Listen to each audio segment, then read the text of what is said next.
Ni hao, c'est GLG et je vous souhaite la bienvenue pour cette nouvelle vidéo. Aujourd'hui, on va parler du Oukitel Mix 2. Alors attention, ils s'appellent tous Mix 2. On a le Ulefone Mix 2 qui va arriver également, le Vernet Mix 2. Alors c'est le Oukitel.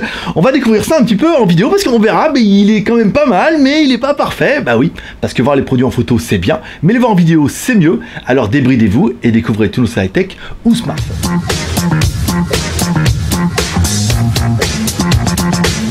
Si t'es un romantique, que t'aimes bien emmener ta copine au bord des rivières et au bord des lacs pour voir les jolis canards, profite de notre joli t-shirt Geeweek pour faire une transition incroyable. Tac. Et voilà, et deviens Geeweek, forcément en restant toi-même. Aujourd'hui, on va découvrir un petit peu ce Oukitel Mix 2, un gros smartphone, on verra ça tout à l'heure. Un peu épais, un peu lourd, un peu cousu, mais qui est pas inintéressant. Allez, on commence tout de suite par le contenu de la boîte. Dans la boîte, on retrouvera notre câble USB, micro USB, c'est normal, un gros chargeur compatible charge rapide, un extracteur de SIM et une petite coque en silicone qui fait toujours plaisir. Ça évite de les acheter directement dans la boîte et ça, c'est bien. Allez, pour avoir un petit peu les proportions de l'animal, on appelle comme toujours notre premier personnage exceptionnel qui est... Hi boys and girls. Maître Pouce, l'homme à la mèche, a donné un petit peu la taille du téléphone. On est sur un téléphone qui fait 15,78. Pas mal par 75, pas mal par 0,88, donc 88 mm en fait, il est pas si épais que ça. Par contre, le poids de l'animal à 233 grammes. Ah, putain, dis donc, là par contre, on a une belle brique, une belle arme de défense. Il est un petit peu lourd, on verra après pourquoi ou pourquoi pas. En notre téléphone, rien du tout, bah oui, on est sur du borderless, 3 borderless, donc pas de LED de notification, rien. Il faudra aller en bas de l'appareil pour découvrir notre caméra, une caméra avant de 8 millions de pixels interpolés en 13, on vous rappelle, on triche un peu sur les lignes, qui filme même pas en HD, enfin on va découvrir ça tout de suite. Allez, comme toujours, on commence avec la caméra frontale. Alors, une caméra frontale qui filme en 480p, ça pique un peu. En 4/3, ça pique un peu pour notre écran qui était quand même 18/9. Je vous ai fait des photos en intérieur directement dans le cabanon, donc comme toujours, on essaie de faire 2 prises en faible luminosité. Bon, ça donne ce que ça donne, hein. Après, comme toujours, vous jugerez de ça sur l'ordinateur et vous me direz en commentaire. Ensuite, on a fait des photos en extérieur, comme toujours, donc de moi, voilà, on essaie de changer un petit peu l'éclairage et de faire un petit peu des photos pour avoir différents types de prises. Bon, ça avait l'air pas trop mal. Après, encore une fois, c'est sur l'écran. Est-ce que ça va donner sur l'écran de l'ordinateur ou sur votre télé qui fait 60 pouces? Ça va être un petit peu différent. Au niveau de la vidéo, ça a l'air pas mal, même si c'est encore une fois que du 480p. Ça pique un peu. en grand plein écran, ça va faire un petit peu mal. Au niveau de l'image, ça a l'air pas mal. La stabilité, il n'y a pas de stabilisateur, mais ça a l'air assez cohérent. Comme ça, sur la partie avant. Bon, encore une fois, on va dire que la caméra photo avant n'est pas le gros point fort de cette caméra, même si on aura vu sur la caméra frontale que je vous ai fait des photos, donc de moi bien évidemment en mode, alors j'ai pas vu, c'est le mode beauté, hein, donc je vais tout pâle, tout moche, encore plus moche en fait même, on a des photos comme ça, donc mode beauté, mode classique, ensuite on passera avec toujours comme pareil 2 photos, et ensuite on changera avec, il y avait un mode noir et blanc. C'est rigolo de faire un petit peu des photos en noir et blanc, de moi par exemple, voilà, un peu en mode vintage. Allez, on continue l'arrivée. En dessous de tout ça, on retrouve un écran de 6 pouces, là par contre c'est la classe, et un écran 6 pouces, oui, en 2160 par 1080, donc c'est de la Full HD+, bah oui, l'écran est en 18/9, il a fallu tirer un petit peu sur les côtés, donc c'est pour ça qu'on n'a pas de la Full HD, on a Full HD+. On est en 18/9, bon, il est quand même plutôt joli, il est, voilà, il est pas exceptionnel, encore une fois, il n'y a pas d'effet roi, c'est pas de l'AMOLED ou du Super AMOLED, mais on a un bel écran, bon contraste, et encore une fois, on a un écran de 6 pouces dans un smartphone qui ferait bien un 5,5 pouces avec les bords. En dessous de notre téléphone, pas de boutons directement dans le téléphone, mais des boutons qui sont rétro-éclairés dans l'écran, hein, simplement, vous pourrez les dérouler. On déroule en haut, on voit les menus, on a le petit bouton, on les fait rentrer. Bon, après, c'est plutôt pas mal en fait, hein, parce que du coup, bon, comme on a un écran qui est un peu plus large, le fait qu'on ait ces boutons qu'on puisse enlever et remettre, c'est pas inintéressant. Sur la gauche de notre téléphone, on retrouvera nos 2 emplacements pour mettre soit 2 cartes SIM, soit une SIM plus une micro SD. Quand on va dans le menu ingénieur, on va découvrir un petit peu les fréquences. Notre téléphone est bien full 2G, il est bien full 3G. Il est un peu full 3G parce qu'il est B1, B3, B7, B8 et B20, même si on me dit ouais mais il n'y a pas la B28, ça va être de plus en plus compliqué d'avoir la B28 sur les smartphones chinois. Encore une fois, le B28 est vraiment une fréquence qui est destinée à la France. Donc à moins que les fabricants ont vraiment l'intention de se développer en France, ils vont la mettre, mais sinon, je pense que pendant un grand moment, il va pas y en avoir. Sur le côté droit de notre appareil, on retrouvera bouton volume plus-moins, bouton power on-off. Au-dessus de notre appareil, on retrouvera une prise jack, normale. Et enfin, en dessous, on retrouvera une connectique micro USB pour pouvoir recharger le téléphone en charge rapide. Et un haut-parleur qui... c'est pas trop mal, mais je pense que ça manque quand même cruellement de puissance. On aurait préféré un peu plus de puissance, quitte à ce que ça sature un peu, que ça soit tout pourri. Mais, ah bah non, tout compte fait, en fait, c'est pas si mal que ça.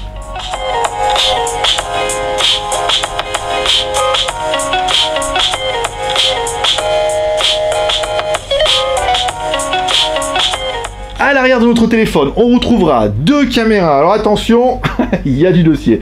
Les caméras sont données pour, officiellement, du 16 plus 0,3. Donc une caméra 16 qui prendra de jolies photos et une deuxième pour l'autofocus, les effets blur, interpolés en 21 millions de pixels, tant qu'à faire, et en 2. Alors là, du 0,3 en 2, ça c'est encore une spécialité des Chinois. On va découvrir un petit peu ce que la caméra peut faire, en photo, en vidéo, comme toujours en extérieur, à savoir que cette caméra permet également de faire des vidéos. On continue avec la caméra arrière. Une caméra arrière qui est un peu plus musclée, mais bon, apparemment, voilà quoi.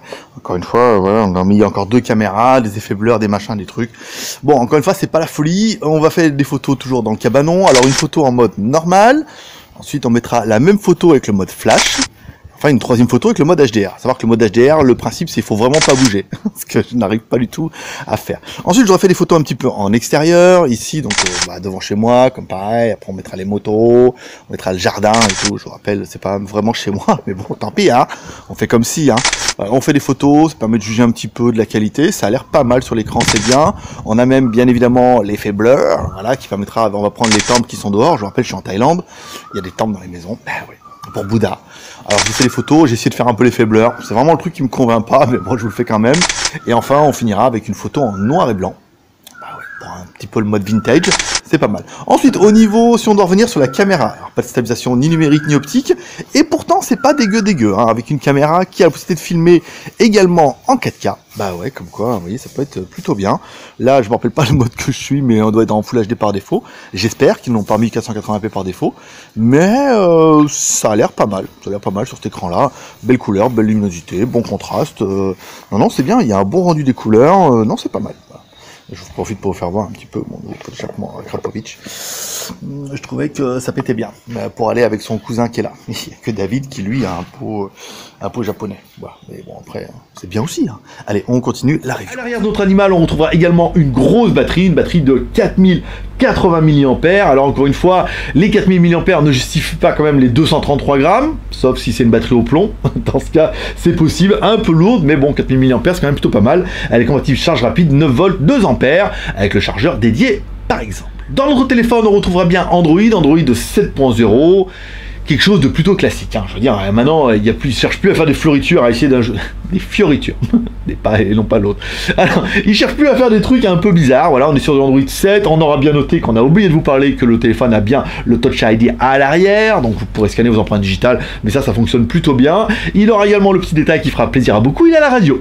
Je sais qu'on me demande à chaque fois, donc je regarde bien dans le menu. Si dans le menu il y a la radio, c'est qu'il a la radio. On y faut de la mémoire, bien sûr. Allez, on est sur un téléphone qui fait 6 Go de RAM, super classe. 64 Go de ROM. Super classe, plus la micro SD, super classe. Je veux dire, là au niveau de la mémoire, quand on est comme ça, 6 plus 64 plus micro SD, je pense que là, il n'y a rien à dire, au niveau de la mémoire, on est top. Au niveau du processeur, alors on nous parle de Helio P25. Ok, c'est quoi? Un MT6757. Ça devient un peu compliqué. CD, alors le CD, je sais pas si c'est le corps diplomatique ou un autre truc, donné à 8 Go 239, bien évidemment c'est un petit gros, vous l'aurez bien compris, avec 4 petits processeurs qui tournent à 1 Go 6, ce qui est quand même pas dégueu, et 4 processeurs qui tournent à 2 Go 3. Bon, encore une fois, voilà, c'est un P25. Apparemment, sur le papier, ça rocks. On va découvrir ça avec Antutu. Car oui, pour avoir le score de l'animal, on attaque comme toujours par notre deuxième personnage exceptionnel, qui est...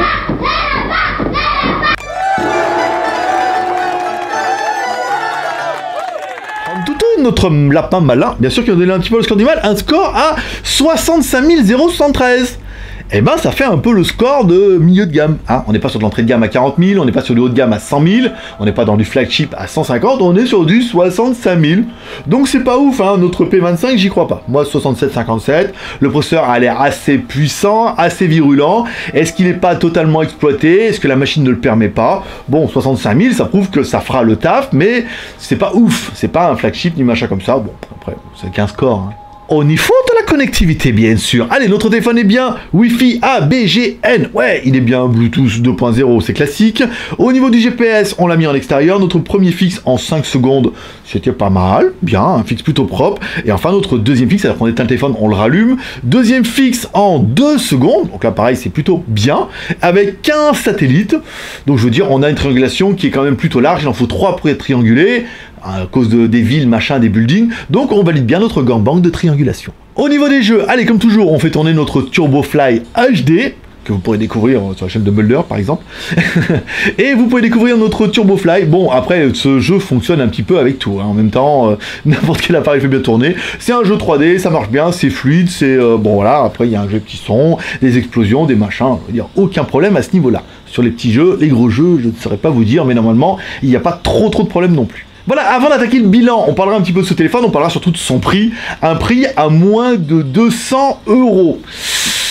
Ça va rentrer dans la balance, surtout quand on va parler des plus et des moins.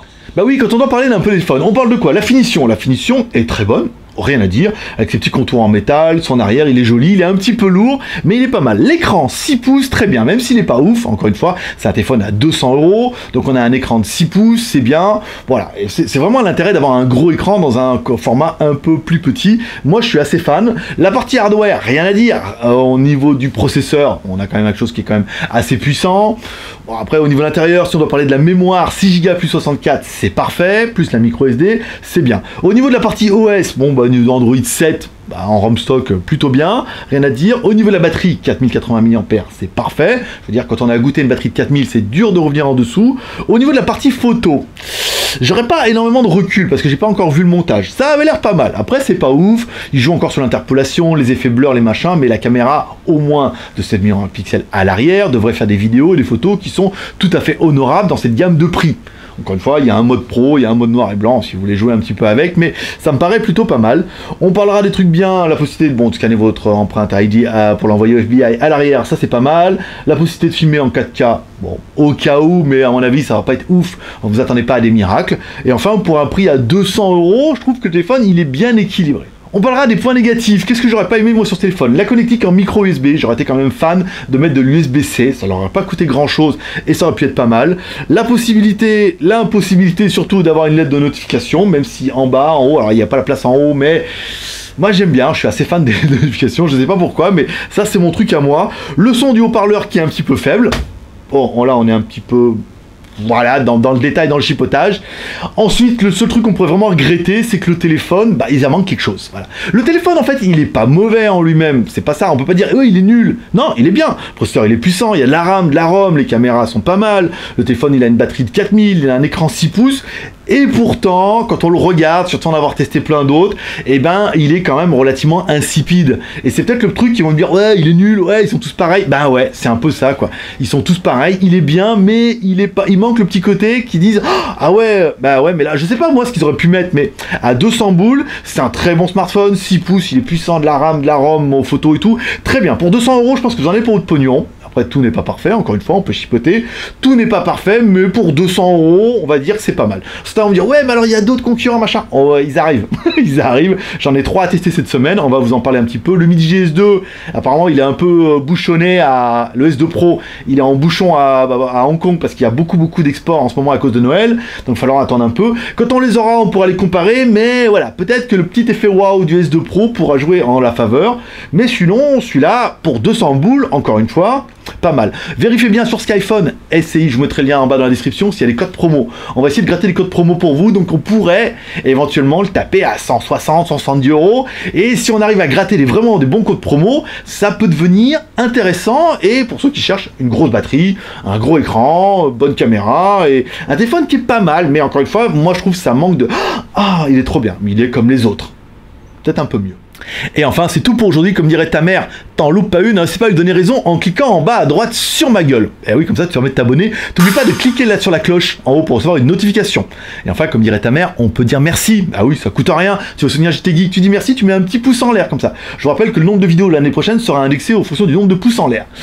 Donc commence à t'entraîner un petit peu maintenant en mettant un petit pouce en l'air ou un petit pouce en bas si tu veux, et comme ça on fera un peu plus de vidéos, sinon on risque d'en faire qu'une par semaine. Si on voit que le nombre de pouces que vous en avez rien à branler, et bah du coup on fera une vidéo. Et si vraiment vous êtes motivé, ouais, on fera 2 voire 3 vidéos par semaine. Ça après c'est toi qui vois. Tu peux également partager cette vidéo sur les réseaux sociaux en cliquant sur le bouton partage en bas de la vidéo. Et enfin, tu peux me laisser un commentaire à cette vidéo pour dire ce que tu penses de ce Oukitel Mix 2. La semaine dernière, sur JT Geek, on vous a demandé sur les 3 téléphones que j'ai reçus, celui que vous vouliez que je teste en premier, il s'est avéré que c'était celui-là.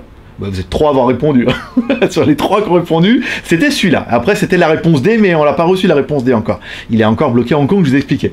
Donc du coup, c'était celui-là. Vous me direz ce que vous en avez pensé, s'il répondait à vos attentes, s'il est vachement bien, c'est un truc que vous voudriez, vous avez déjà commandé. En fait, c'est pas du tout ça, vous êtes un peu déçu. Laissez-moi un commentaire, ça m'intéresse. Et je vous rappelle, même si je réponds pas à tout le monde, je vais, et pour vous faire voir que j'ai bien lu votre commentaire, je mets un petit cœur dessus. Voilà. Tu peux avoir un petit cœur comme ça. Ouais, la classe. Allez, c'est tout pour aujourd'hui. Moi, je donne rendez-vous dans 2 jours pour un prochain smartphone. Si on a reçu le S2 Pro, on le fera en premier, je vous rappelle. Si on le reçoit, je vous mettrai une photo sur Instagram, comme ça vous saurez qu'on va le mettre en review. Sinon, on va tester le K8000, qui est un Oukitel aussi, avec un écran AMOLED. Ah ouais, comme quoi, apparemment... Alors, finition un peu bizarre, mais avec un écran AMOLED, il est apparemment très intéressant et il est dans la même gamme de prix. Permettra d'avoir un petit peu un point de comparaison. Allez, c'est tout pour aujourd'hui, rendez-vous dans 2 jours, abonne-toi, share, commentaire, pouce en l'air, et puis voilà, et ça plaira à ta mère. Elle fait prospérité, bye bye. Bon bah voilà, que dire, certains vont me dire, ouais mais t'as encore été trop gentil, ouais mais t'es pas assez méchant. Je veux dire, quand les trucs sont à chier, on le dit. Là, il est pas à chier le truc. Bon après, on peut ne pas avoir de mode love, on peut pas tomber, ah absolument, je veux dire, il a du charme, mais c'est pas mode love quoi. Donc après, on peut trouver bien par rapport au prix, en même temps qu'il soit pas fou. Je comprends qu'un téléphone à 500 €, vous me dire ouais mais le truc là à 300, 400 € il est mieux. Bah oui mais c'est toujours une question de rapport de prix. Après pour 100 € t'auras pas un téléphone aussi bien. T'auras 200 €, t'auras ça. 300 t'auras peut-être un peu mieux, 500 aussi. Donc il faut savoir faire la part des choses, et moi je trouve que pour 200 €, encore une fois, le téléphone il est plutôt pas mal, même s'il manque quelque chose de cruel. Après moi j'en ai déjà un en 18/9, si t'en as pas, peut-être que toi tu vas me dire ouais tu comptes faire, avec la batterie de 4000, appareil photo ça me paraît bien, la RAM, la ROM, la micro SD et tout, donc ça va plaire à pas mal de monde. Donc laisse-moi en commentaire si ça te plaît si tu fais partie du pas mal de monde. Allez, prospérité, à dans 2 jours, bye bye.